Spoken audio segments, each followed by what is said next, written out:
Hoy la pelea va a ser acerca de enfermedades autoinmunes de inicio tardío. La va a dar una de las profesoras que personalmente más me ha impactado en la vida, más me ha inspirado en la vida. Y esperamos que les guste. Profe, puedes empezar. Pues Hola, muchísimas buenas gracias, noches. Andrés.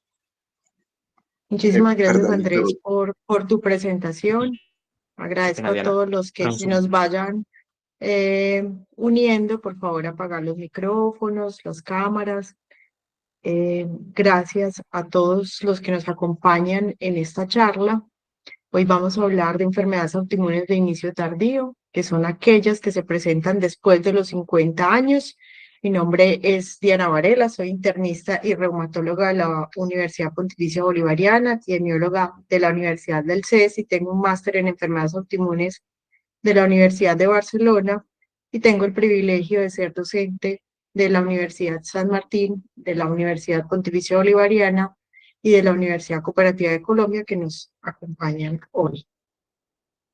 Entonces aquí tenemos estas dos queridas cuchachas aquí tomando el té y tenemos a María Constanza. María Constanza tiene 68 años y ha estado hospitalizada 3 veces por derrame pleural y le está contando a Teresita todos sus problemas. Teresita tiene 75 años y le responde que ella ha venido consultando múltiples ocasiones por dolor articular desde hace 10 años. La pregunta que deben tener en mente es ¿cuál de estas dos jovencillas tienen mayor probabilidad de tener una enfermedad autoinmune? Y esto lo vamos a ir resolviendo a lo largo de la charla. Recordemos que las enfermedades tienen una edad de presentación característica. Por ejemplo, si hablamos de la diabetes tipo 1, esta diabetes se presenta más entre los 10 y los 20 años. Si hablamos de lupus, artritis, esclerosis múltiple, miastenia gravis, esta inicia más o menos entre los 20 y los 40 años. Y si hablamos de otras enfermedades como síndrome de Sjögren, esclerosis sistémica, enfermedad tiroidea autoinmune, dermatomiositis, colangitis bilar primaria, pues estas van a iniciar alrededor de los 40 años y se puede ir un poquitico más allá. Y resulta que nuestro sistema inmunológico empieza también un proceso de envejecimiento. Así como todos nos salen canitas, arruguitas, empezamos a tener cambios de artrosis, también nuestro sistema inmunológico va teniendo unos cambios muy importantes. Empieza a tener una inestabilidad genómica, esos telómeros que son la parte final de los cromosomas empiezan a desgastar, empieza a haber una alteración epigenética, un agotamiento de las células grandes, empieza a haber disfunción mitocondrial, es decir, empieza a haber una senescencia celular. Y esto se llama inmunosenescencia. Y esta inmunosenescencia va de la mano con inflamación. Por lo cual los anticuerpos durante o a medida que va pasando el tiempo empiezan a tener una prevalencia y un comportamiento diferente. Por ejemplo, el factor reumatoide en la población joven sana tiene una prevalencia alrededor del 5%. Mientras que el factor reumatoide en pacientes mayores empieza a tener una mayor prevalencia y se puede ver incluso hasta el 25% de los adultos mayores sanos. Cabe aclarar que este factor reumatoide debe estar a bajos títulos. Ahora, los anticuerpos antinucleares también cambia bastante la prevalencia. Pasa de un 3% en la población joven a un 13% en el adulto mayor. Por lo cual, recordemos que en la población sana nos empiezan a importar los títulos mayores a 1 en 80 y que en las personas adultas mayores nos empieza a importar los títulos cuando están por encima de 1 en 160. Si hablamos de anticuerpos antifosfolipídicos, pueden estar presentes alrededor del 5% del adulto joven y hasta el 50% a bajos títulos en la persona de edad mayor. Cuando ya tenemos anticuerpos que generan enfermedades, es decir, pacientes con síndrome antifosfolipídico, el 53% de los adultos van a tener prevalencia o van a tener presencia de anticoagulante lúpico, mientras que el 70% del adulto mayor va a tener un síndrome antifosfolipídico con presencia de anticoagulante lúpico. Recordemos que el anticoagulante lúpico es un anticuerpo o es una prueba funcional que genera alto riesgo trombótico. En cuanto a la anti-DNA de doble cadena, los resultados son contradictorios y el anti-CCP pudieran estar presentes a títulos bajos. Entonces, nuestro primer mensaje, que vamos a ir entregando diferentes mensajes a lo largo de la charla, es que los anticuerpos per se no hacen diagnóstico de enfermedad autoinmune y menos en el adulto mayor, porque requiere unos síntomas y unos signos que determinen presencia de enfermedad.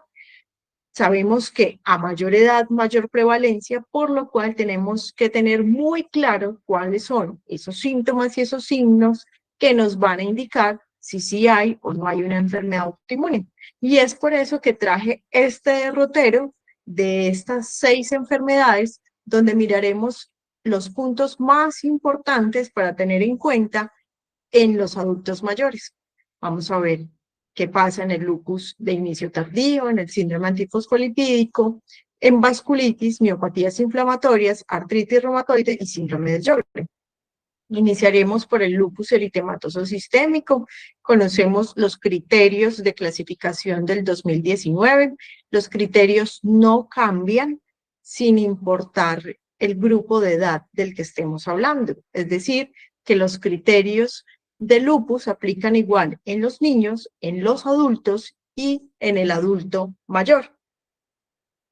Recordemos que todo criterio de entrada para empezar a hablar de lupus debe tener unos anticuerpos o unos ANA positivos mayores a 1 en 80. Si usted no tiene esta presencia de anticuerpos, usted no puede aplicar los criterios de clasificación.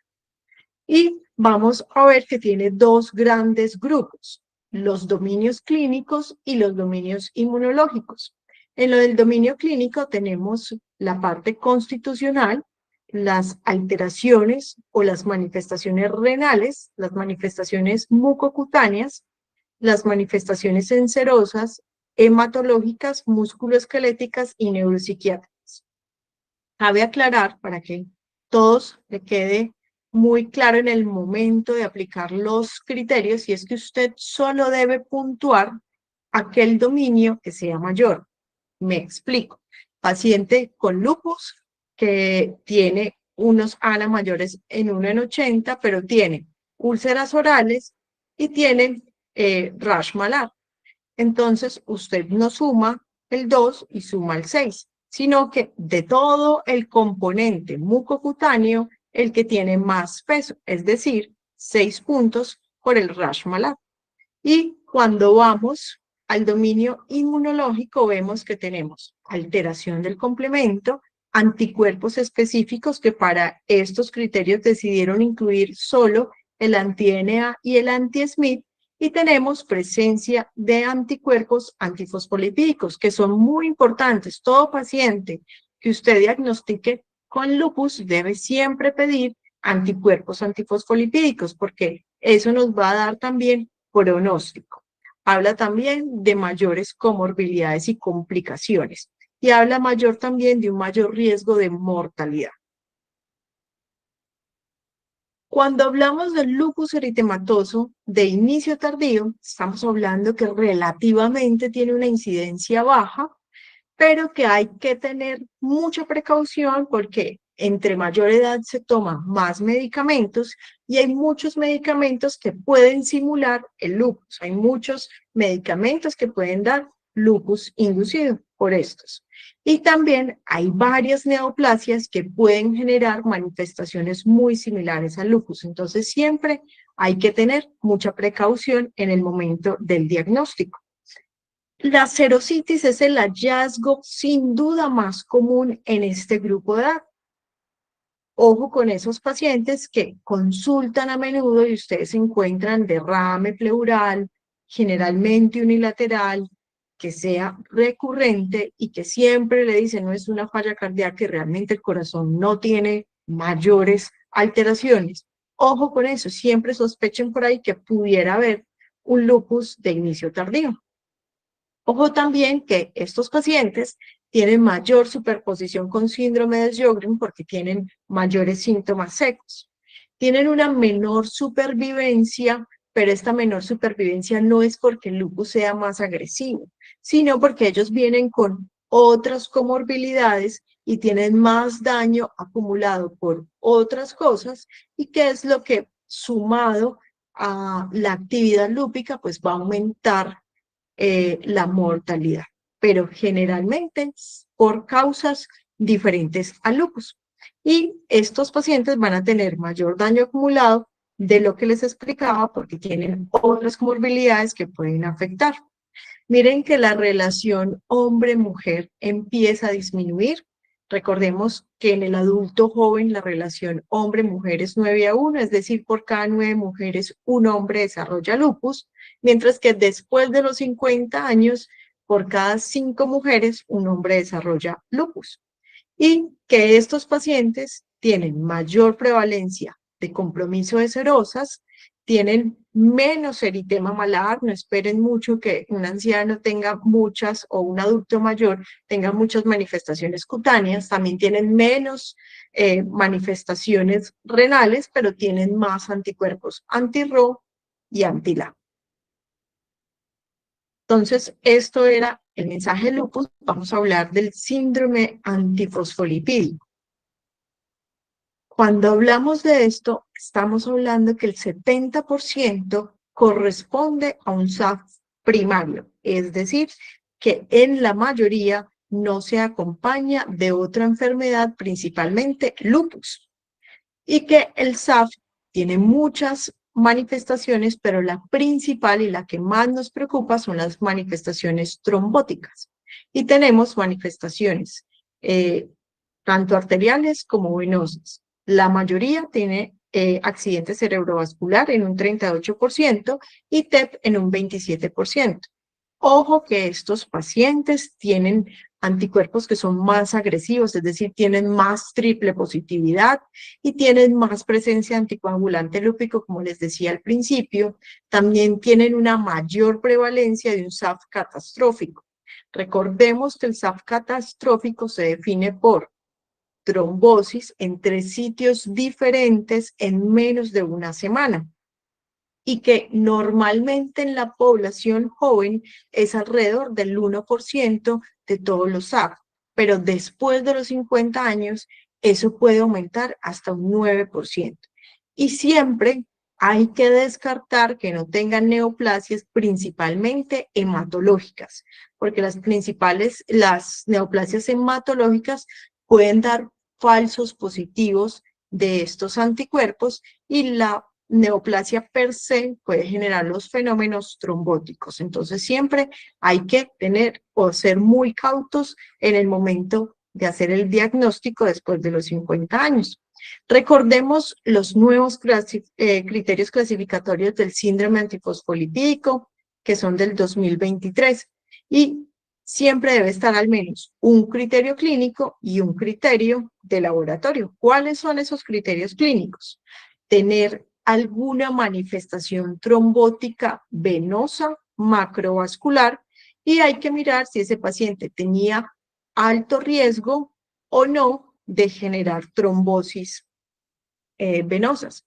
También si tienen trombosis arteriales, hay que mirar si ese paciente tiene alto riesgo cardiovascular o no para generar trombosis igual que la población general. Hay que mirar si tienen manifestaciones en el lecho microvascular, y esto lo definieron en libido racemosa, nefropatía por antifosfolipídico, vasculopatía libedoide o hemorragias alveolares. Y establecido incluye la hemorragia adrenal.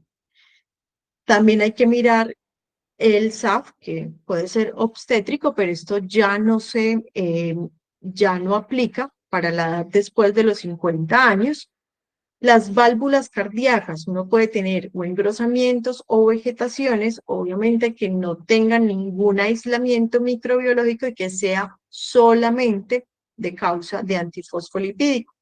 Y la otra manifestación clínica, la manifestación hematológica por trombocitopenias entre 20.000 a 130.000. En cuanto al laboratorio, recordemos que tenemos dos test grandes, uno que es funcional y otro que se da por medida de anticuerpos por el método de ELISA. Cuando es funcional, hay que mirar o tiene mayor puntuación si ese anticoagulante lúpico es persistente en el tiempo. Recordemos que los criterios clasificatorios de SAF son los únicos que nos piden repetir anticuerpos en el tiempo y que los tests que se dan para decir si tiene o no, o si tiene presencia o no de antifosfolipídicos, siempre se deben repetir a las 12 semanas. La persistencia de ese anticuerpo antifosfolipídico, de ese anticoagulante lúpico, perdón, hace que aumente el riesgo trombótico. Por eso es que tiene mayor puntuación. Al igual que tener presencia de anticardiolipinas y beta 2 a títulos altos. Tener el componente clínico suma más de 3 puntos y tener componente laboratorio de más de 3 puntos me van a dar finalmente o me van a poder ayudar a clasificar los pacientes si tienen o no este síndrome. Ahora, resulta que nuestro paciente tiene presencia de anticuerpos antifosfolipídicos, pero no ha hecho hasta el momento ninguna trombosis. Entonces, en ese escenario no podemos decir que tiene un síndrome antifosfolipídico, porque el síndrome antifosfolipídico solo lo puedo decir si tiene anticuerpos y alguna manifestación clínica. Pero si no tiene ninguna trombosis ni ninguna pérdidas obstétricas, pues yo lo que debo hacer es clasificar ese riesgo trombótico y mirar si es de alto riesgo o de moderado riesgo para generar al futuro algún trombo y poder evitarlo o poder intervenir para evitar que ese paciente genere un trombo. ¿Cuáles son el perfil de alto riesgo? Primero que todo, tener un anticoagulante lúpico persistentemente positivo. La sola presencia del anticoagulante lúpico ya es un perfil de alto riesgo. El otro es tener triple positividad, tener anticardiolipinas mayores a 80, de títulos de 80, o beta-2 glicoproteínas a títulos altos y que esto siempre esté persistentemente positivo en el tiempo. O el perfil de bajo riesgo es tener anticardiolipinas entre 40 y 80 o beta-2 glicoproteínas mayores al percentil 99. El bajo riesgo realmente es muy raro y son generalmente anticuerpos positivos de manera transitoria. Entonces, en antifosfolipídico, el mensaje es que los anticuerpos se solicitan en pacientes que tienen trombosis a repetición. Recuerden que el primer fenómeno trombótico no lo estudiamos a menos que sea un accidente cerebrovascular en personas menores de 50 años. En personas mayores de 50 años, la estudiamos cuando tiene accidente cerebrovascular a repetición y estos pacientes, la mayoría nos va a mostrar que tiene un perfil de alto riesgo. En cuanto a vasculitis, recordemos que esta es la clasificación de Chapin-Hill de vasculitis y que nos vamos a enfocar en dos vasculitis principalmente, las de grandes vasos y las asociadas a ANCA. En grandes vasos es importante la arteritis de células gigantes, que es la vasculitis primaria más común en los ancianos. Y ojo que esta vasculitis es la causa de fiebre de origen desconocido en ancianos, es muy importante. En grandes series donde muestran las causas reumatológicas de fiebre de origen desconocido en el adulto mayor, esta enfermedad ocupa la primera causa y tiene la regla de los 50. Mayores de 50 años con una sedimentación mayor a 50. Cuando usted tiene que sospechar una arteritis de células gigantes, cuando esta persona mayor de 50 años empieza a quejarse de cefalea de nuevo. Recuerden que la migraña empieza a edades tempranas. Una migraña o una cefalea constante después de los 50 años siempre nos obligará a estudiar una arteritis de células gigantes. También aquellos ancianos que empiezan a perder peso, pero no por dolor, sino porque se cansan al masticar. Ellos dicen, es que yo ya me cansé, no soy capaz de comer más. O que ustedes lo empiezan a ver, que se empieza un poco a mostrar más con dolor al momento del peinarse, duele el cuero cabelludo y hay mucho dolor en la parte temporal. Entonces, siempre que tenga alguna de estas, tiene que evaluarlo. Recordemos los criterios clasificatorios que fueron actualizados en el 2022, cuyo criterio necesario es tener más de 50 años y tiene también un aspecto clínico y un aspecto de laboratorio, imagen o biopsia. En cuanto a lo clínico, ¿qué suma? Tener rigidez en la mañana en los hombros y en el cuello. Esos pacientes que dicen que se levantan como si estuvieran cargando algo muy pesado, una maleta muy pesada, ojo que eso nos puede abrir o prender los semáforos para pensar en esta enfermedad. Que empiecen o que tengan una pérdida visual repentina, que tengan claudicación de la lengua o de la mandíbula, ya les explicaba que era dolor o cansancio, más que todo cansancio en el momento de masticar, que tengan una cefalea principalmente en la zona temporal nueva, que tengan dolor en el cuero cabelludo o que usted al tocar, al palpar la arteria temporal sienta o dolor o usted la sienta indurada. Ahora, por la parte del laboratorio debe tener una sedimentación mayor a 50 o una PCR mayor a 10 de miligramos por litro. O en la ecografía se debe ver el signo del halo o en biopsia se debe ver una que sea compatible en esta biopsia de arteria temporal. También hay que buscar que no tenga compromiso de la arteria axilar bilateral o que en un PET-CT no tenga actividad en la aorta. Debe tener más de 6 puntos para poder pensar en arteritis de células gigantes.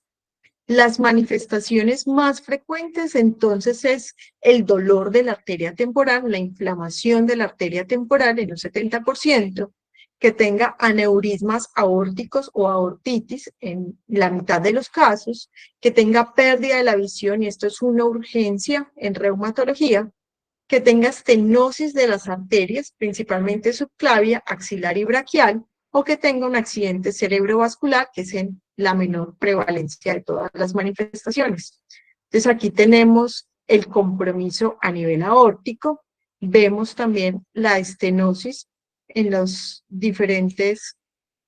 entre las diferentes arterias, vemos una arteria temporal que empieza a ser visible, que empieza a ser palpable y que empieza a ser dolorosa, y tenemos un signo del halo a nivel ecográfico. Cuando hablamos de arteritis de células gigantes, definitivamente debemos recordar la polimialgia reumática, ya que el 20% de los pacientes con polimialgia reumática presentan arteritis de células gigantes, y entre un 40 a un 60% de pacientes con arteritis de células gigantes tienen asociada una polimialgia reumática. Pero ¿cómo sospechamos la polimialgia reumática? Vamos a recordar los criterios del 2012 que también solo aplican si tiene más de 50 años, tiene dolor en hombros bilaterales y tiene aumento de los reactantes. Entonces tiene un componente clínico y un componente por imagen. El componente clínico es que tenga rigidez en la mañana mayor a 45 minutos. Esta rigidez se da principalmente en hombros. También debe tener un dolor de cadera o una alteración de movimientos. La polimialgia reumática es una alteración de la cintura pélvica y de la cintura escapular. Entonces debe haber tanto molestia a nivel de hombros, que es lo más prevalente, y lo segundo prevalente de caderas. Debe tener ausencia del factor reumatoide y anti-CCP, y ya lo vamos a hablar por qué cuando estemos hablando de artritis reumatoide, y debe tener ausencia de otro compromiso articular. En cuanto a imagen, debe haber por lo menos un hombro o una cadera con síntomas o que demuestre que tiene sinovitis o tenosinovitis o bursitis, o que tenga ambos hombros con bursitis o tenosinovitis. Debe tener más de 4 puntos a nivel clínico o más de 5 puntos si usted encuentra o usted tiene una imagen. Entonces, se debe sospechar arteritis de células gigantes en pacientes mayores de 50 años con cefalea de inicio reciente, que tenga sensibilidad en el cuero cabelludo, que tenga claudicación mandibular, que tenga fiebre, fatiga, malestar general, anorexia, pérdida de peso, pérdida visual, y ojo que es una causa muy importante de fiebre de origen desconocido después de los 50 años. Ahora, pasando a las otras vasculitis, que son las vasculitis ANCA, miren que la edad de presentación de las vasculitis ANCA, casi todas son después de los 40 años, tiene un pico alrededor de los 50 a los 60 años. La más prevalente después de los 50 años es la poliangitis microscópica, y esta se caracteriza por tener mayor compromiso de pulmón y riñón. Puede dar una glomerulonefritis rápidamente progresiva y hemorragia alveolar. También podemos ver como una enfermedad pulmonar intersticial, que hay que estudiar, causas también acá, y también va a agravar cualquier otro problema renal que tengamos. Entonces, usted debe sospechar las vasculitis ANCA positivo porque tenga un compromiso renal y pulmonar muy importante. Ojo, con esos adultos mayores que asisten a sus controles normales o periódicos de hipertensión arterial o de diabetes y que normalmente llevan una creatinina de 1, 1,2 y de repente traen una creatinina de 4 o empieza con esa dificultad respiratoria, con hemoptisis. Hay que sospechar que no tenga concomitante una vasculitis ANCA, y muchas veces a mayores comorbilidades, mayor probabilidad de tener este tipo de enfermedad. Recordar que de las vasculitis ANCA, la más prevalente después de los 50 años es la poliangitis microscópica, y que el 30% de estos pacientes pueden tener una neoplasia hematológica. Entonces ya hemos visto que las neoplasias hematológicas pueden simular tanto síndrome antifosfolipídico como vasculitis ANCA.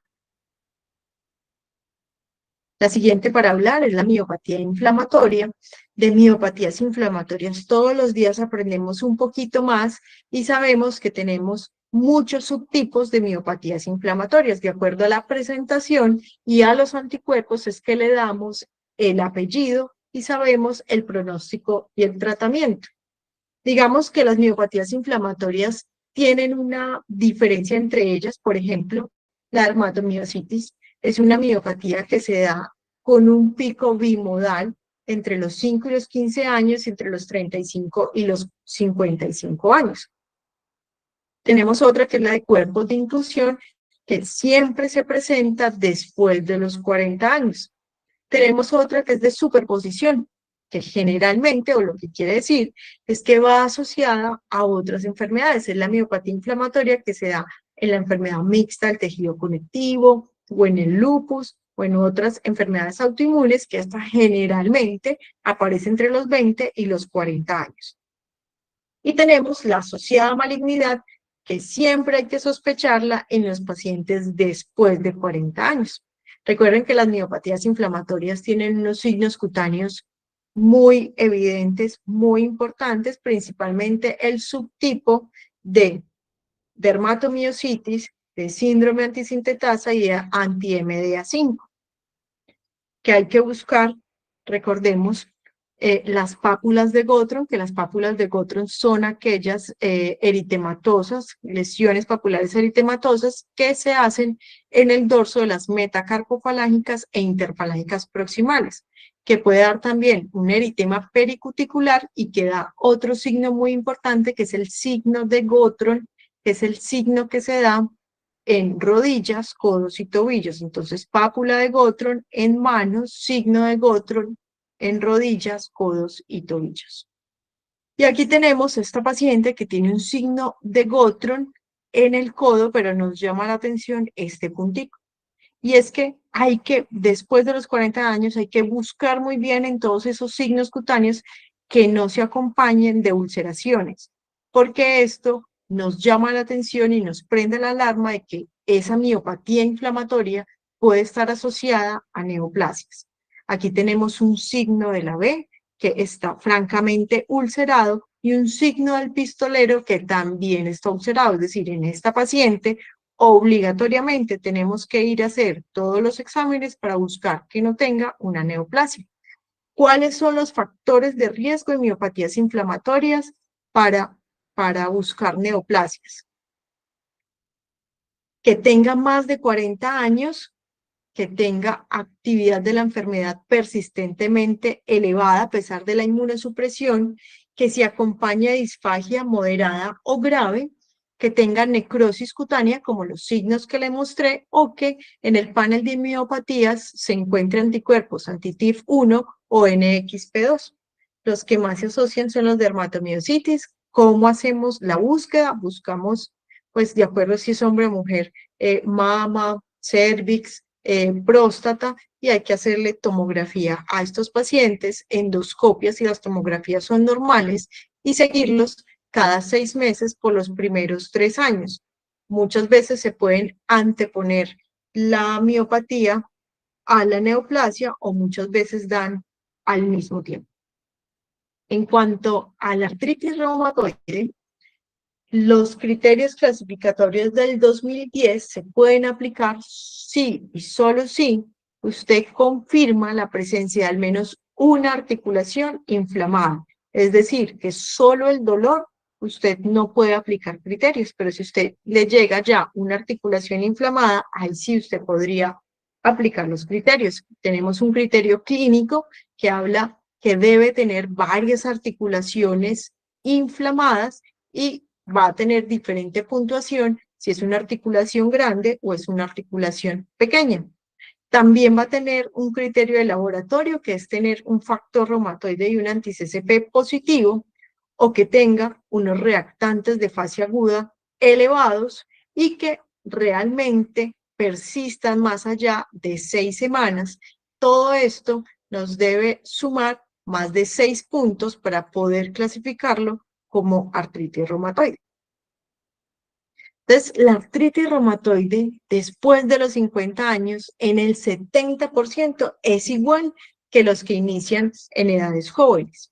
Pero ojo que el 25% pueden iniciar en articulaciones proximales, es decir, en los hombros. Por eso es tan importante hacer un diagnóstico diferencial con la polimialgia reumática, porque la polimialgia reumática también inicia en hombros, solo que la polimialgia reumática no se debe acompañar de tanta sinovitis como la artritis reumatoide, y que la artritis reumatoide a lo largo del tiempo va a tener una alteración de las manos. Va a tener entonces la artritis reumatoide edema y sinovitis, principalmente en metacarpofalángicas, interfalángicas proximales y muñecas, la cual no tiene la polimialgia reumática en su mayoría. Va a tener 80% de factor reumatoide positivo, pero definitivamente el marcador principal es que tenga un anti-CCP positivo. Ojo con los diagnósticos diferenciales, aquí les traigo el RS3PE, que habla de una sinovitis que es simétrica y que tiene edema o que deja pitting, que deja fobia. Generalmente ocurre en hombres mayores de 70 años, pero tenemos los criterios clasificatorios de Olivo, que se aplica si tiene una edad igual o mayor de 65 años, si tiene factor reumatoide negativo, si tiene sinovitis simétrica principalmente en el carpo, en las metacarpofalángicas, interfalángicas proximales, debe tener un edema con piel de naranja y dejar fobia, se debe acompañar de rigidez matinal y usted tiene que descartar todas las otras enfermedades. Entonces usted va a ver una fobia en manos y en pies o unas manitos y pies muy rellenitas, unas puffy hands, y que tiene que evaluar más allá de que tenga una falla cardíaca, un síndrome nefrótico, que generalmente estos pacientes se les pasa por alto esta enfermedad. Por ejemplo, teníamos el caso del rey Carlos, que el rey Carlos empezó a tener, o se empezaban a ver estas imágenes y todos apostábamos por qué era lo que tenía, pero después apareció que tiene un diagnóstico de un cáncer de próstata y esto nos prendió las alarmas porque el 30% de los pacientes con RS3PE tienen una neoplasia asociada y hay que irla a buscar. La otra entidad que hay que recordar después de los 50 años es la artritis robusta. ¿Y qué es la artritis robusta? Es la artritis que no duele. Es una artritis, y dice, ¿cómo así? Si todas las artritis son dolorosas. No, la artritis robusta por definición no duele, pero produce mucha deformidad, produce sinovitis y producen erosiones muy importantes. Aquí tenemos este caso y en Colombia generalmente los pacientes que tienen más artritis robusta son los campesinos. Son personas que trabajan con sus manos fuertemente, que se adaptan a esa sinovitis. Para ellos la sinovitis es casi que por su trabajo y no tienen otra explicación hasta que por cosas de la vida les hacen exámenes. Es decir, que esta artritis robusta avanza felizmente por la vida sin ser consciente de que tiene esta enfermedad. Es un diagnóstico incidental. Incluso pueden tener nódulos subcutáneos, incluso pueden ser grandes nódulos subcutáneos. También a nivel de radiografía de manos y pies, principalmente en manos, vamos a ver erosiones muy importantes. Van a tener positividad de factor reumatoide y anti-CCP y generalmente son a altos títulos, pero no hay dolor, no hay rigidez, pueden hacer sus labores diarias y por eso generalmente se ve en hombres que tienen trabajo pesado. Otro diagnóstico diferencial en dolor articular, la condrocalcinosis. ¿Qué es la condrocalcinosis? Es la calcificación del cartílago por depósito de pirofosfato de calcio. Se parece mucho a una crisis gotosa, también puede afectar las mismas articulaciones, puede dar también calor y eritema, pero la diferencia, uno, es que nosotros podemos ver esa calcificación en las radiografías de la sínfisis púbica, de, de las rodillas o del cartílago triangular en las manos, y que esta no va a resolver tan fácil como resuelve una gota, que la gota en las primeras recaídas ustedes recuerdan que pueden mejorar solas, de 3 días hasta una semana, mientras que el pirofosfato de calcio generalmente tiene síntomas hasta 2 semanas eh, de, de dolor. Entonces, tenemos varios síndromes, tenemos polimialgia reumática, RS3PE, artritis reumatoide de inicio tardío. ¿Qué es lo que más lo va a caracterizar? Tener factor reumatoide y anti-CCP positivo. Entonces, se debe sospechar artritis reumatoide de inicio tardío en pacientes que tienen sinovitis simétrica, síntomas constitucionales y una rigidez matinal importante. Ahora, para finalizar, al hablar de síndrome de Sjögren, recordemos que el síndrome de Sjögren principalmente se da después de los 50 años y que estos criterios clasificatorios probablemente en unos años vamos a ver que cambian completamente porque estos criterios clasificatorios están enfocados a evaluar ojo seco, boca seca, tener un RO positivo y una biopsia positiva. Pero sabemos que el Sjögren es muchísimo más que ojo seco y boca seca, que cuando inicia antes de los 50 años, se habla de un inicio temprano, va a tener menos síntomas secos, entonces ahí es más difícil aplicar los criterios clasificatorios. Menos síntomas secos, pero más manifestaciones extraglandulares. Tiene más daño sistémico, más linfadenopatías, mayor enfermedad linfoproliferativa y tiene más positividad de anticuerpos, mientras que los de inicio tardío tienen menos gravedad. Miren que todas estas son las manifestaciones del síndrome de Sjögren. Me puede generar daño en cualquiera de lo que ven acá, que son manifestaciones de epitelitis autoinmune o de enfermedad no exocrina. Entonces, en el adulto mayor hay algo muy importante y es que las glándulas salivales también se atrofian. Entonces, no todo ojo seco y boca seca es igual a un síndrome de Sjögren. Hay que mirar causas metabólicas, hay que mirar atrofia y hay que mirar otros simuladores como neoplasias. Por eso, en el adulto mayor es muy importante e indispensable hacer biopsia de glándula salivar, porque ella nos ayuda a diferenciar otras enfermedades como la sarcoidosis, la amiloidosis, la enfermedad por IgG4 y la atrofia. Y que siempre hay que descartar causas metabólicas, endocrinas y medicamentosas. Hay muchos medicamentos que también van a disminuir la secreción. Entonces recordemos, María Constanza, que tiene 68 años, ha sido hospitalizada 3 veces por derrame pleural, es decir, ahí me prenden las alarmas para pensar en un lupus de inicio tardío. Teresita, de 75 años, ha consultado múltiples ocasiones por dolor articular desde hace 10 años. Hay que mirar que Teresita no tenga una condrocalcinosis que esté generando ese dolor y esa inflamación. Es decir, las dos tienen probabilidad y deben ser estudiadas muy juiciosamente. Este es mi correo electrónico, mis redes sociales, el canal de YouTube, donde los invito para que se inscriban y para que vean las charlas, para que recuerden muchas cosas de reumatología, muchas cosas básicas, y también los espero en agosto para el segundo simposio de autoinmunidad del Hospital General de Medellín. Muchas gracias y si tienen alguna pregunta, estoy atenta para respondérselas. Hola, profe, yo tengo una duda. Dime.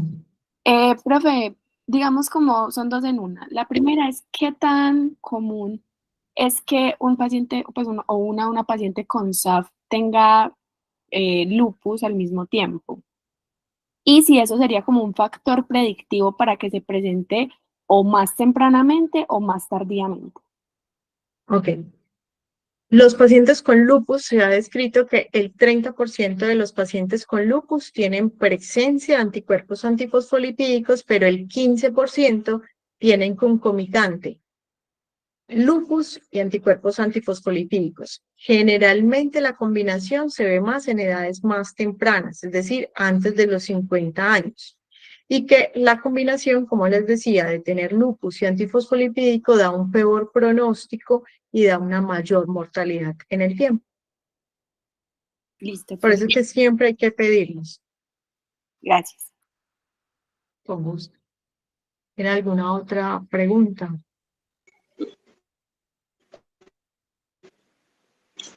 Buenas noches, doctora Diana. Quería darle gracias por la charla. Mucho gusto, Guillermo García. Yo soy el médico internista, docente, asesor del grupo GRENIT. Primero que todo, quería darle gracias pues, por su excelente presentación y he escuchado muchos comentarios excelentes pues, de los estudiantes con respecto a su participación en la formación de ellos. Tenía dos inquietudes. La primera era para reforzar un concepto que ya habías mencionado, y es que es muy común que en nuestros servicios de hospitalización, cuando tenemos pacientes con trombosis venosa profunda o tromboembolismo pulmonar, ancianos mayores de 50 años, 60 años, muchas veces cuando no se estudia muy bien la causa, se solicitan estudios de síndrome antifosfolípido, incluso en hombres, y pues sabemos que hay baja probabilidad por la edad, ¿cierto? De hecho, pues cuando es trombos inusuales o cuando es un paciente joven, realmente pues sí es más rentable estudiarlos. Entonces, pues era eso, la utilidad en un hombre mayor a 50 años de un episodio trombótico. Ustedes muy clara en decir que arterial, Y lo otro era que si usted cree que sería pertinente en el paquete básico de paciente con accidente cerebrovascular hacerle un estudio como un anticoagulante lúpico, que es el más rápido que podemos obtener en un servicio de hospitalización, hablando de un segundo nivel. Muchísimas gracias, doctor. No, muchas gracias a ti, sobre todo por las palabras. Bueno, las preguntas muy interesantes. Primera, eh, estudios de antifosfolipídicos en síndrome trombótico, el arterial sí nos obliga de entrada a hacerlo independiente de la edad, obviamente que no tenga otra causa como una neoplasia por el grupo etáreo. Lo otro es que en la trombosis venosa, primer evento, no se estudia. Y como decías, el anticoagulante lúpico, pues hay que buscarlo y ese lo buscamos de manera muy fácil. Miramos los tiempos de coagulación. Si tiene un TPT prolongado con un evento trombótico, independiente que sea arterial o venoso, es la principal la principal banderita más fácil de decir, ahí hay un antifosfolipídico, porque recuerden que el anticoagulante lúpico cuando está presente hace una falsa prolongación de los tiempos. Entonces, cuando ustedes ven cualquier evento trombótico asociado a una prolongación del TPT, ahí tienen que empezar a sospechar que hay un antifosfolipídico. De resto, en un evento venoso, primera vez, mayor de 50 años, no se debe pedir ningún examen de autoinmunidad. No sé si respondí la pregunta. Sí, muchísimas gracias, doctora. Con mucho gusto. Luis Miguel. Buenas noches, profe. Primeramente, felicidades por la exposición, estuvo muy chévere, muy bacana la exposición. Bueno, mi pregunta era la siguiente. Pues, en caso tal de que nosotros tengamos a un paciente que por clínica podríamos acercarnos a un diagnóstico, pero cuando le hacemos, por ejemplo, estudio de imagen, estudio de pruebas, no nos salen como los resultados esperados por la prevalencia. Pongamos el ejemplo. Si tenemos a un paciente que de pronto una artritis seronegativa, y el caso tal de que sabemos que el 91%, pues es más que todo en las vainas de los extendores, si no me acuerdo, si mal lo recuerdo. Pero si nosotros por la eco determinamos que no eran los extensores, sino los flexores. Pero si realmente como que hay una sospecha clínica muy grande, ¿en qué caso, qué deberíamos hacer en esas situaciones? Bueno, primero, primer mensaje para todo el mundo, las artritis seronegativas siempre hay que cogerlas con muchísimo cuidado, porque las artritis seronegativas realmente tienen una prevalencia muy baja. En la mayoría que estamos hablando de una artritis reumatoide, debe tener o un factor reumatoide positivo, un anti-CCP positivo o los dos. Cuando estamos hablando que después de los 50 años tiene manifestaciones articulares, pero los anticuerpos son negativos, hay que mirar muy bien ese paciente porque recordemos que los tumores generan manifestaciones articulares, que las infecciones generan manifestaciones articulares. Entonces siempre hay que ser muy cautelosos en el diagnóstico de decir una artritis seronegativa después de los 50 años. Si antes de los 50 hay que tener cuidado, después de los 50 sí que más. Entonces, a ese paciente siempre hay que pedirle radiografía de manos y pies y mirar que no haya erosiones. Si simplemente lo que tiene es tenosinovitis, entonces hay que enfocarlo de una manera diferente y hay que mirar que no tenga un simulador de artritis reumatoide antes de decir que sea cero negativo. Y obviamente hay que mirar que los reactantes deben estar elevados. Pero siempre hay que buscar neoplasias, sobre todo en las mujeres que tienen artritis de una sola manito y eso, busquen en el seno que no tengan neoplasias por ahí. ¿Qué otra pregunta tienen? No sé, Luis Miguel, si logré resolver tu duda. Sí, muchas gracias. Con gusto. ¿Alguna otra pregunta?